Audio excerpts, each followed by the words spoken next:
தினம்தோறும் விளக்கேற்ற நல்ல எண்ணெய் இதயம் நல்லெண்ணெய். நான் ஏற்கனவே சொன்னதை தான் இங்க நான் திரும்பவும் சொல்றேன்.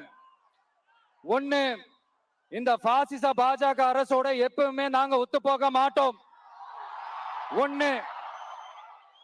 ரெண்டாவது, இந்த திமுக அரசு மாதிரி அண்டர் கிரவுண்ட் டீலிங் மறைமுக உறவுக்காரர்களா இந்த பாஜகவோட எப்பவுமே நாம இருக்க மாட்டோம். ரெண்டு.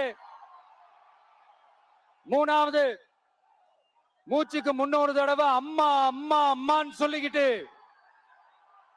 ஜெயலலிதா மேடம் சொன்ன அந்த விஷயத்தை டோட்டலா மறந்துட்டு ஒரு பொருந்தா கூட்டணியா ஒரு கூட்டணியை ஒண்ணு அமைச்சுக்கிட்டு கேட்டா தமிழ்நாட்டோட நலனுக்காக இந்த பாஜகவோட கூட்டணி வச்சிருக்கோம்னு சொல்லிக்கிறாங்களே, அவங்கள மாதிரியும் நாம இருக்க மாட்டோம்.